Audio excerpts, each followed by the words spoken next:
Bien, tenemos aquí con nosotros esta mañana a don Pablo Ulloa, defensor del pueblo. Buenos días, Pablo. Buenos días a cada uno de ustedes y gracias por la amistad y desearle feliz Navidad. Gracias. Sí, Igual para Navidad. usted, igual para su equipo, igual para toda su familia. Mire, cuéntenos sobre estos recorridos, cómo usted cierra el país. Yo decía aquí el día pasado, usted me respondió por WhatsApp, estos recorridos nada más lo hacen los que aspiran a ser presidente de la República, recorren al país, se dan la vuelta de cabo a rabo. Yo sé que usted es defensor del pueblo y entonces usted ha querido llevar la defensoría hacia cada rincón del país. ¿Cómo le ha ido? Mire, primero agradecerle la invitación y usted bien dice, soy seguidor continuo del medio y al contrario, yo le vivo escribiendo. Miren, nosotros tenemos una deuda histórica, institucionalmente hablando, y era justamente que el defensor saliera de una burbuja, que era la capital, y que las personas lo conocieran. Y para eso nosotros en el 2002 hicimos una encuesta que midió diferentes variables, pero quiero significar dos. Una, el conocimiento de la institución por el ciudadano, que no llegaba al 40%, dado por un 30 y pico, y esa misma encuesta la hicimos en diciembre, y gracias a Dios la vamos a publicar en enero y ya andamos por un 70%. Uno, reconocimiento institucional era importante para que el defensor pudiera hacer su trabajo.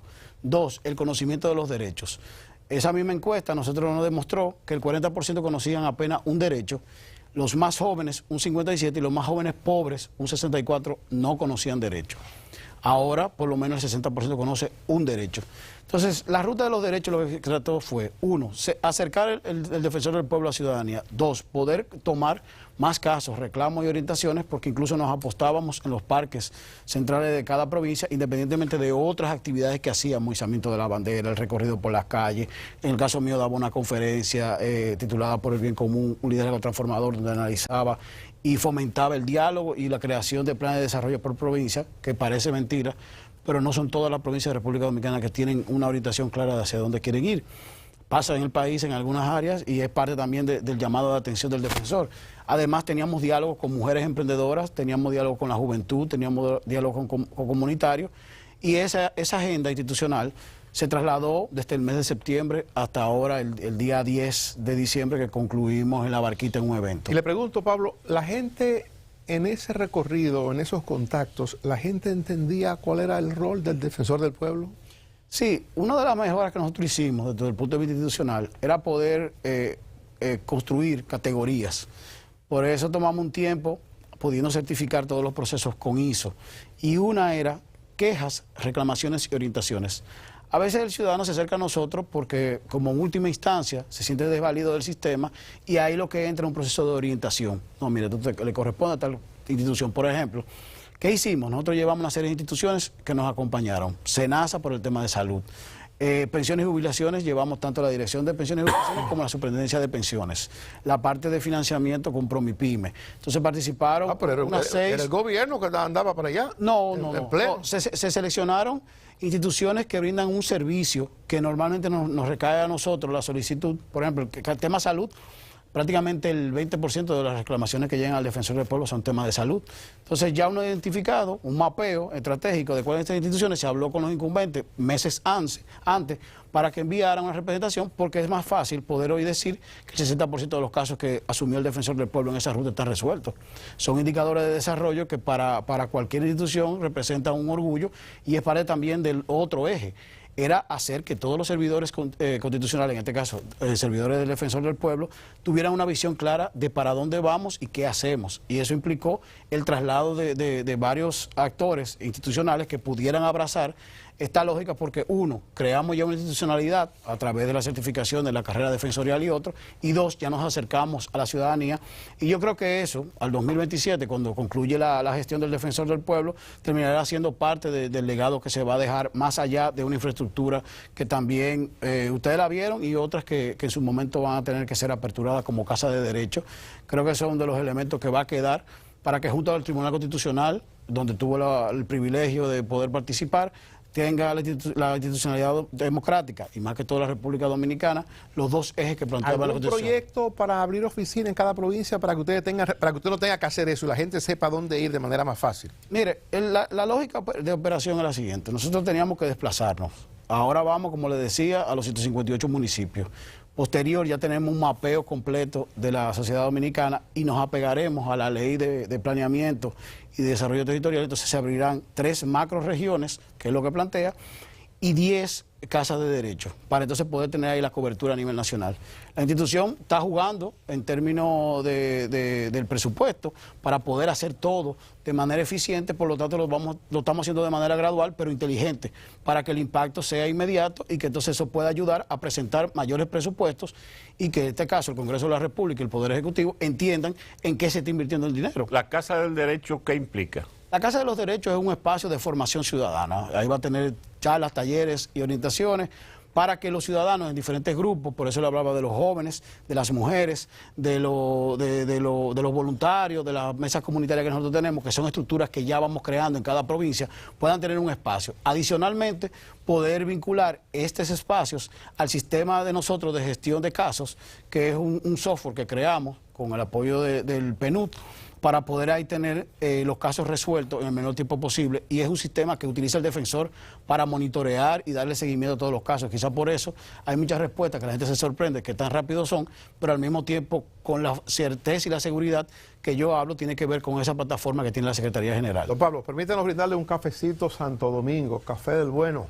Y paso a preguntarle, Pablo, sobre la ley del DNI. Usted formó parte de la comisión que el gobierno, que estuvo ahí acompañando al gobierno y a la Sociedad Dominicana de Diarios, entre otras instituciones, para su reforma.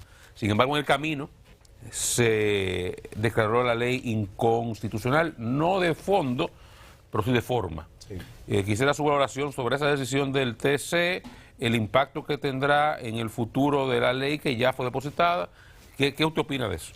Miren, lo primero es saludar que el Poder Ejecutivo, en la lectura de la Constitución 2010, quiera regular el servicio de inteligencia o de investigación en República Dominicana. Ahora bien, fue nuestra posición en el mes de octubre del año pasado, cuando decíamos que hay elementos que vulneran derechos, y por eso en esa reunión nosotros llevamos una matriz que tenía unos 5 artículos, donde la propusimos y la entregamos a la comisión que se terminó quedando junto al secretario general, Olivo Rodríguez Huerta, Eric Raful y Carolina, y elaboraron entonces 2 líneas de acción que están. Uno, que fue el documento que se fijó desde el punto de vista de la comisión, y 2, un proyecto de ley ya consensuado, que fue el que se envió al Congreso de la República. Indiscutiblemente... Discúlpeme, el proyecto de ley que se envió, el segundo, ¿fue un proyecto de ley completo, sí, o era un proyecto de ley que modificaba artículos? Se elaboraron 2 documentos, uno que modificaba y otro, un proyecto de ley completo. Okay. Para que quedara justamente en la consultoría jurídica, en este caso también en el DNI, y en se envió al Senado de la República ambos documentos.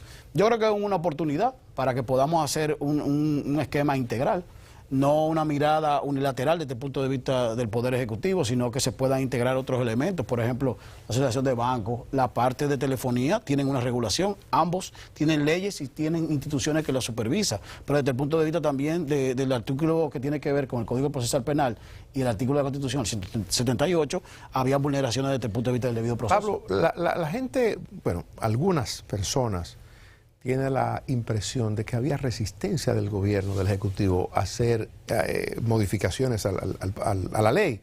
Y le pregunto, usted que participó, ¿qué tan cierto es eso? Yo creo que hubo mucha dilación.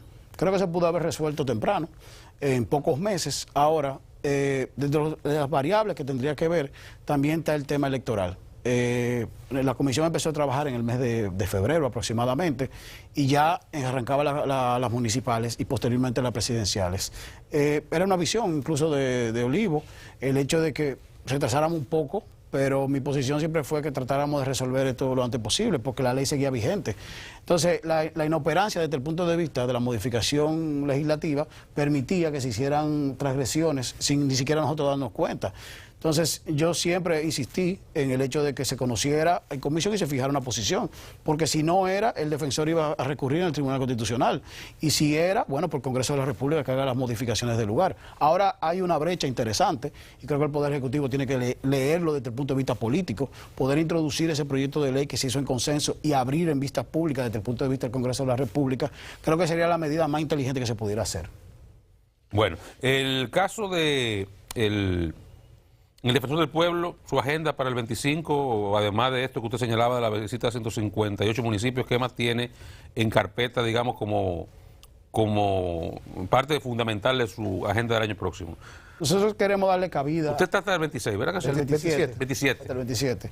Nosotros queremos darle cabida a un segmento de la población que nunca se le ha dado un espacio propiamente para que puedan hablar de sus derechos, que son los niños, niñas y adolescentes. En el mes de marzo, incluso vamos a traer a la que fue la vocera, y tu papá lo vivió en ese momento, lo que fue la revolución de los pingüinos. En Chile se dio un proceso donde los niños, niñas y adolescentes reclamaban mayor calidad de la educación.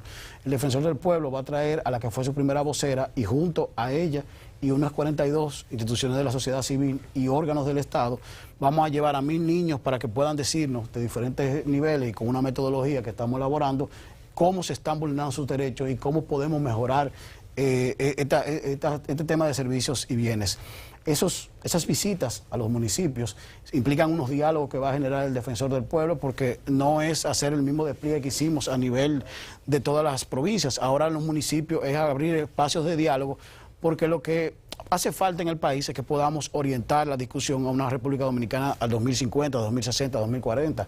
Y la provincia y los municipios pueden identificar esos bienes, esas obras, esas inversiones que necesita hacer el Estado y poderlo poner en un documento. Estos diálogos van a permitir que lo podamos hacer. De igual manera tenemos que ver el tema medioambiental y por eso también vamos a tener un informe, como hace 2 años, relacionado con la actividad de los derechos que vino el nieto de Nelson Mandela. Además, desde el punto de vista personal, yo este año 2025 voy a presentar un libro sobre un análisis del estado de bienestar. Es un aporte académico porque en el país solamente el padre Alemán y Juan Bolívar Díaz escribieron artículos de opinión al respecto. Yo con este esfuerzo académico, que es una ampliación de mi tesis doctoral, lo que trato es de alguna manera de analizar políticas públicas que conforman ese Estado social y democrático de derecho.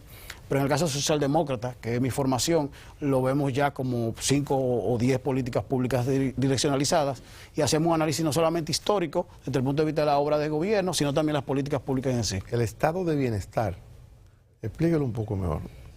Nosotros tenemos una configuración de lo que es el Estado. El Estado te brinda bienes y servicios para tú desarrollarte como ser humano. Dentro de esos bienes y servicios están las políticas públicas: educación, transporte, trabajo, vivienda y empleo y salud. Son los ejes esenciales de un estado de bienestar. República Dominicana se ha caracterizado por tener políticas públicas, pero no coherenciadas desde el punto de vista ideológico. Por lo tanto, un análisis y un aporte académico permitiría que la clase política, social, económica, pero también la académica, puedan entender qué plantea la Constitución de manera real y palpable en ese artículo 7. Nosotros entendemos que la política de salud es porque tiene que haber camillas. No, la política de salud implica un desarrollo a lo largo de la vida y tiene una serie de variables que tiene que incidir para que no solamente los niños nazcan con condiciones, las madres puedan tener apoyo. ¿Se le está trazando pauta ahí para el programa de gobierno de un candidato de un partido político? El libro puede servir para todos. Indiscutiblemente es un aporte académico. Nosotros los académicos lo que tratamos es de alguna manera de ver la fotografía. Incluso tomamos desde el 1930 a la fecha todas las gestiones y se analizaron desde el punto de vista legislativo, ejecutivo, pero con una mirada socialdemócrata. Además, una serie de iniciativas que se tomaron en cada gobierno también se enmarcan. Porque el estado de bienestar es un invento de la socialdemocracia europea, Sí. que se lo llevó de encuentro a la crisis del 2010. Pero se ha mantenido en la parte nórdica. Ahora, Eso queda en la teoría. No. Entonces, el estado de bienestar se fue para el carajo, porque es que lo que se terminó fue que el estado de bienestar era un estado que tenía que repartir bienestar para todo el mundo. bueno, lo que pasa es que... Y cuando el estado quebró, No. porque no puede costear eso, entonces Lo que pasa- hasta ahí llegó No, lo el que pasa es concepto. que, por ejemplo, Tony Blair tuvo un estado de bienestar, que fue la tercera vía, que pudo mantener una línea de desarrollo económico, Exacto. tipo lo que plantea mi ley, un estado pequeño, pero con un enfoque realmente de redistribución de riqueza. Porque, ¿qué pasa? El estado de bienestar va contra el asistencialismo. Nosotros tenemos una política basada en el clientelismo. Y entonces, a Tony Blair también le llegó entonces la crisis del 8 y ahí vinieron los laboristas y acabó en el Brexit. pero todo es cíclico. Entonces, dentro del marco de lo que hemos hecho nosotros en República Dominicana, ha faltado una coherencia y una visión clara de qué se viene haciendo la política pública, sociales. Pablo, usted dice que tiene resuelto, o dice que le satisface haber resuelto el 60% de los casos Que vimos en la ruta de los derechos. Correcto. Pero le pregunto yo, en términos generales, cerrando este año ya y con el tiempo que tiene usted en la Defensoría, ¿cuáles son los temas más recurrentes? O sea, ¿por qué cosas los ciudadanos le están abordando a la Defensoría Pública? ¿Dónde piden ayuda? ¿Cuáles son las cosas de la administración que ameritan de su intervención? El tema de salud es recurrente, no solamente desde el punto de vista de la cobertura, desde el punto de vista de la calidad de los servicios, desde el punto de vista de la provisión de elementos tan simples como los medicamentos, para poner un bloque. Desde el punto de vista de la integridad, indiscutiblemente la Policía Nacional se lleva un gran porcentaje de las gestiones del Defensor del Pueblo, porque nosotros estamos comprometidos con una reforma de la policía, pero lo que pasa en los barrios no es necesariamente esa reforma. Termina siendo parte de ese estado todavía troglodita que se genera dentro del punto de vista del macuteo y desde el punto de vista de lo que pasa en los destacamentos, y esa es una realidad. Desde el punto de vista de la justicia... Perdone un paréntesis, ¿han asumido ustedes defensa, han asistido a las viudas, los hijos de los policías que asesinan en los barrios también o en cualquier parte del país? Sí, incluso dentro del punto de vista de lo que hemos reconocido es el hecho de que se ha tenido una mayor solidaridad con aquellas personas. Yo creo que la reforma ha implicado no solamente salarios, sino paquetes de beneficios para que el policía esté comprometido y que sus familiares en un momento de que falten puedan tener un apoyo del Estado, y eso es parte, yo creo que también de las mejoras que se ha visto en la reforma. Ahora, la reforma es un poco más. La reforma implica que los vehículos tengan tecnología y que los agentes tengan cámaras. Implica que existan bitácoras digitales para que no pase la situación de desvío en una ejecución de una misión que no corresponde a la institución. También implica no solamente capacitación, sino también que veamos desde el punto de vista de los destacamentos cuál es la calidad de los mismos. Si usted en algún momento puede pasar a cualquier destacamento de los 704, muy probablemente 150, quizás 200 tengan condiciones mínimas desde el punto de vista incluso de tú poder llevar, en este caso, la denuncia. Y yo creo que la conexión del Internet y también las condiciones permiten un abordaje distinto. Por eso el defensor se desplegó y puso una pegatina para que tuvieran un número de contacto y pudieran reclamar cualquier tipo de situación. Y el tercer punto que llega mucho es la celeridad y la calidad de la justicia. Y eso tiene que ver con el Ministerio Público y tiene que ver también con el Poder Judicial.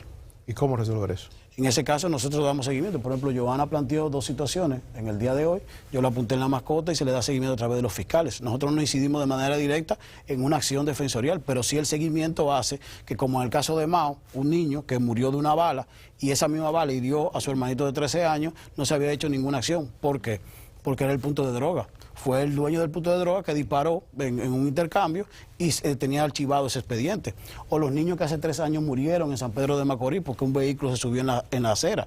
No se había hecho nada y eso es parte de las acciones defensoriales. No en sí mismo, pero sí el hecho de que esté la presencia de la institución mete presión al hecho de que puedan ejecutar la solución del mismo. Pablo, las encuestas todas plantean que la gran preocupación de la población dominicana son la inseguridad y el costo de la vida. ¿Cómo aborda la Defensoría del Pueblo esos 2 temas? La inseguridad es parte de la discusión que estamos teniendo dentro del punto de vista de la reforma. Incidir en que sea más amplia y que incluya elementos más concretos, creo que es parte de la responsabilidad de todos los ciudadanos. El costo de la vida es una variable económica en este caso, pero el consumidor tiene que velar por los precios según la ley. Pero también el hecho que el defensor ponga temas en el debate genera de alguna manera la atención del ciudadano. Por ejemplo, nosotros ustedes estaban hablando del tema de remesas y el tema relacionado de turismo. El turismo genera más de 10.000 millones y más de 10 millones, pero tú ves el porcentaje que se queda en los tour operadores, el porcentaje que se queda en los dueños de hoteles, ves los salarios de miseria, que en promedio el salario es de 16.000 pesos y la informalidad que tienen los polos, y el defensor pone ese tema de discusión para que puedan ser salarios más adecuados a la canasta básica. La canasta básica, habla el Banco Central, que son 45.000 pesos. Sí. 2 personas se unen en un matrimonio y deben el doble sueldo desde el mes de enero. Entonces yo creo que también, dentro del parte del debate, en sentido general, el hecho que nosotros hemos fijado que la discusión aquí no es de cesantía, sino de los salarios. Y para que los salarios sean competitivos, tienen que tener mayores condiciones los empresarios, como Dani, que tiene un canal, o como Oscar, que puede tener una empresa, para poder contratar. Entonces yo creo que ese tipo de posición de un defensor del pueblo, que tiene una visión de la sociedad, del Estado y de la política pública, puede ayudar a que el debate sea basado en la neutralidad, no necesariamente fijar una posición, que es muchas veces lo que se genera en la crisis desde el punto de vista del diálogo en República Dominicana. A la salida de Agripino no existe un espacio o una figura que pueda ayudar un poco a fomentar ese diálogo en áreas particulares. ¿Puede el defensor del pueblo ser esa figura? Lo hemos hecho, por ejemplo, con el Ministerio de Educación y la ADP en su momento, con la estabilidad del año escolar. Por ejemplo, el tema de la cesantía que usted mencionaba ahora. Entonces yo, por ejemplo, le planteé al presidente de la comisión que lo aplazara para el mes de enero, porque creo que diciembre no era el mes correcto para poder abordar una situación que va a generar crisis de cualquier parte. Hay planteamientos que se han seguido haciendo, por ejemplo, la semana pasada sé que estaba don Rafael Alburquerque y estaba el maestro Milton Ray Guevara, estuvieron también los detallistas y creo que en enero se tendrá que tomar una decisión. Mi posición siempre ha sido el diálogo sobre la base de la competitividad y la visión de futuro. Por ejemplo, en esa discusión que no se llegó a acuerdo ni antes ni ahora en el Ministerio de Trabajo y que se ha llevado al Senado, el defensor del pueblo tiene alguna iniciativa para convocar al diálogo a las partes. Yo he hablado con el presidente de la comisión para ver, porque tampoco... ¿Y con las partes? Tampoco, sí, con las partes he hablado. Lo que pasa es que tampoco puedo sacar del escenario natural de la democracia, que es el Congreso, elementos. Ahora, dentro de la parte de las propuestas, nosotros le hemos planteado algunas ideas pues, de manera formal, tratando de viabilizar la posición. Si el presidente de la comisión, en este caso, el senador de Higüey, Rafael Duluc, entiende que podemos viabilizar. Si no le dice Cholitín, nadie va a saber quién es. Cholitín, pero por ejemplo en el caso de seguridad social, nosotros depositamos un documento que se hizo a través del Congreso Nacional del Defensor del Pueblo, donde tuvieron clínicas privadas, los ministros, los directores, los pacientes, y es una propuesta de la reforma de la Ley de Seguridad Social, que para mí termina siendo la madre de todas las reformas y no le hemos prestado la atención que debiera de ser. Bueno, agradecemos a don Pablo Ulloa. Le deseamos, reitero, una feliz Navidad a usted y a los suyos. Nos despedimos mañana de vuelta a partir de las 5 de la madrugada.